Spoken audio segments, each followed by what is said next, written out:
Hello friends, स्वागत है आप सभी का मेरे इस चैनल पवित्र ज्ञान में।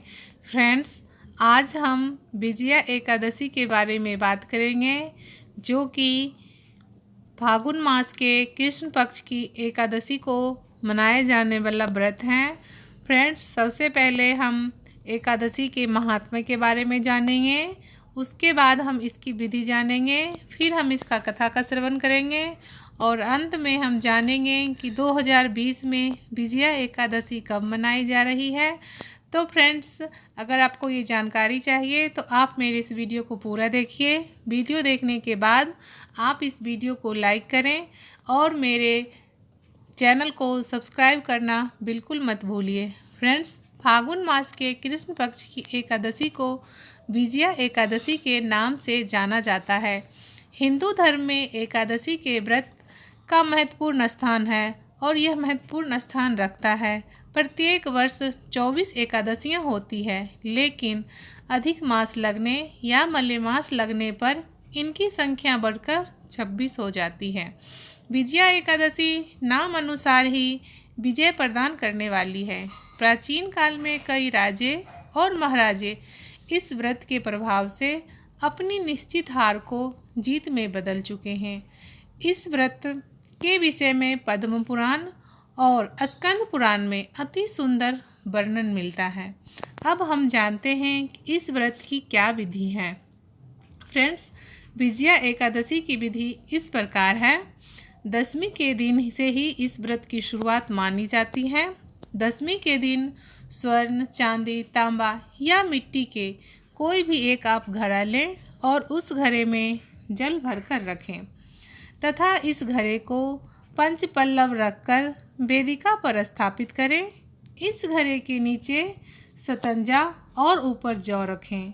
इस जौ के ऊपर यानी इस घड़े के ऊपर भगवान विष्णु के जो मूर्ति है उनको स्थापित करें। एकादशी के दिन ब्रह्म मुहूर्त में उठें, स्नान आदि से निवृत्त होकर धूप, दीप, नैवेद्य, नारियल, मौसमी फल आदि से भगवान विष्णु की पूजा करें।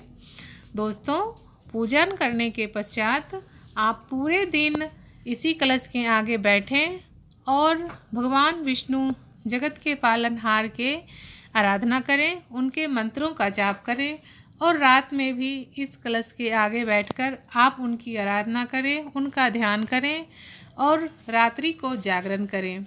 जब द्वादशी आती है तो द्वादशी के दिन आप नहा धो के जो ये कलश है ये योग्य ब्राह्मण को दान दें और दान देने के पश्चात ही आप पारण करें। इस दिन श्री नारायण को चावल ना चढ़ाएं और ना ही कोई भी सदस्य इस दिन चावल खाएं। फ्रेंड्स, वैसे भी एकादशी के दिन चावल खाना वर्जित है। एकादशी के दिन चावल खाना क्यों वर्जित है, इस बारे में मैं वीडियो बनाई हूँ। मेरे इस चैनल पर वीडियो अपलोड हैं, आप वहाँ जाएं और वहाँ जाके आप देख सकते हैं। इस दिन श्री हरि को तुलसी दल का भोग आप अवश्य लगाएं। इस बात का खास ध्यान रखें कि इस दिन तुलसी दल आप ना तोड़ें, एक दिन पहले ही तोड़ कर रख लें। तुलसी दल बासी नहीं होता है। एकादशी के दिन किसी भी प्रकार के पौधे को खोटना नहीं चाहिए। दातुन वगैरह एक दिन पहले ही कर लें। एकादशी के दिन 12 कुल्ला करके स्वच्छ हो जाएं। आइए अब हम इस कथा का श्रवण करते हैं। धर्मराज युधिष्ठिर बोले, हे जनार्दन, फागुन मास के कृष्ण पक्ष की एकादशी का क्या नाम है तथा इसकी क्या विधि है और इसके क्या महत्व है, कृपा करके आप मुझे बताइए। श्री भगवान बोले, राजन, फागुन मास के कृष्ण पक्ष की एकादशी का नाम विजया एकादशी है। इस व्रत के प्रभाव से मनुष्य को विजय प्राप्त होता है। यह सब व्रतों से उत्तम व्रत है। इस विजया एकादशी के महात्म्य का श्रवण और पठन से समस्त पापों का नाश होता है। एक समय देवर्षि नारद जगत पिता ब्रह्मा जी से कहा, महाराज, आप मुझसे फागुन मास के कृष्ण पक्ष की एकादशी का विधान बताइए। ब्रह्मा जी कहने लगे, नारद, विजया एकादशी के व्रत करने से नए और पुराने सभी प्रकार के पापों का नाश होता है। इस विजया एकादशी के व्रत की कथा आज तक मैंने किसी से नहीं कही, जो आज तुमको मैं कहता हूँ। इस व्रत के करने से मनुष्य को विजय प्राप्त होती है।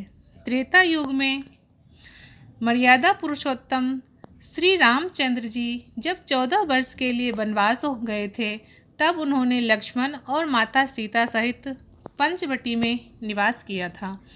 वहाँ पर दुष्ट रावण ने सीता जी का हरण कर लिया। इस समाचार से लक्ष्मण तथा राम जी अत्यंत व्याकुल हुए और सीता जी की खोज करने लगे। घूमते घूमते जब वो मरणासन जटायु के पास पहुँचे, तो जटायु उन्हें भगवती सीता की व्यथा सुनाकर स्वर्गलोक चला गया। जब वे कुछ आगे बढ़े तो उनकी मित्रता सुग्रीव से हुई और बाली का वध किया।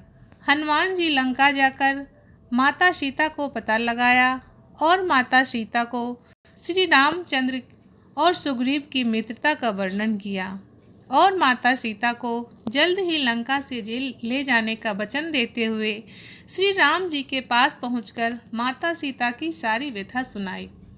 श्री रामचंद्र जी वानर को सेना लेकर जब लंका की ओर प्रस्थान किए और जब वे समुद्र के किनारे पहुँचे, तो उन्होंने अगाध जल को देखकर सुमित्रा नंदन लक्ष्मण से कहा, हे सुमित्रा नंदन, इस विशाल समुद्र को हम किस प्रकार पार करेंगे?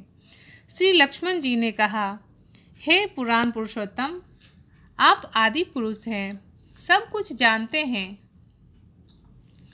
यहाँ से आप आधा योजन की दूरी पर कुमारी द्वीप में महर्षि बकदालव्य का आश्रम है। आप वहाँ जाएं। इस समस्या का समाधान आपको बकदालव्य ऋषि अवश्य बताएंगे। सुमित्रा नंदन की बात अनुसार श्री रामचंद्र जी ऋषि बकदालव्य के पास पहुँचे और वहाँ ऋषि बकदालव्य को प्रणाम करके बैठ गए। तब ऋषि बकदालव्य ने पुरुषोत्तम श्री रामचंद्र जी से पूछा कि कहिए पुराण पुरुष, आप यहाँ किस उद्देश्य से आए हैं तथा मैं किस प्रकार से आपकी सहायता कर सकता हूँ? श्री रामचंद्र जी ने कहा, हे प्रभु, इस समुद्र को पार करना चाहता हूँ और असुरों पर विजय प्राप्त करना चाहता हूँ। मैं अपनी सीता को अपने साथ लाना चाहता हूँ। आप ऐसा कोई उपाय बताइए जिससे मेरी विजय हो और मैं विजय होकर लौटूं। तब ऋषि बकदालव्य बोले कि हे राम, फागुन मास के कृष्ण पक्ष की एकादशी का व्रत करने से निश्चित ही आपको विजय होगी, साथ ही आप समुद्र भी अवश्य पार कर लेंगे। तब श्री रामचंद्र जी ने ऋषि बकदालव्य के बताए गए अनुसार व्रत किया, जो कि विजया एकादशी का व्रत था, और उन्होंने दैत्यों पर विजय पाई।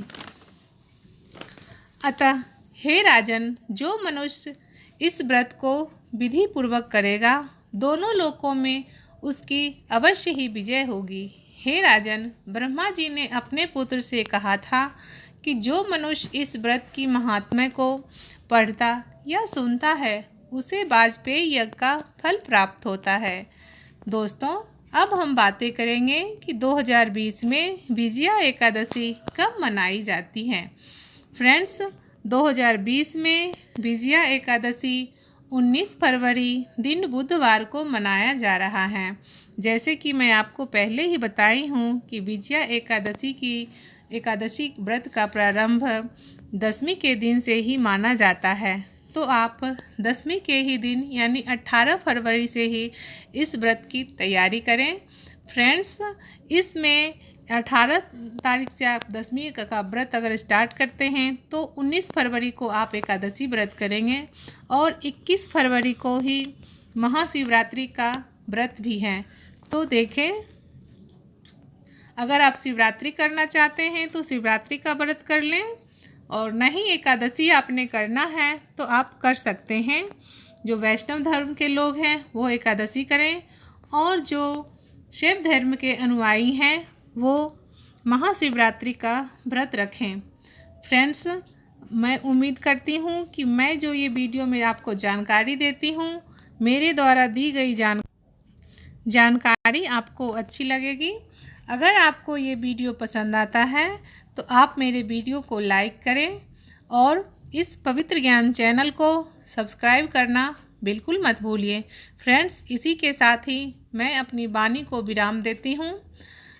तब तक के लिए आप देखते रहिए पवित्र ज्ञान और इस चैनल को सब्सक्राइब करना आप बिल्कुल मत भूलिए। Friends, thanks for watching, take care and good.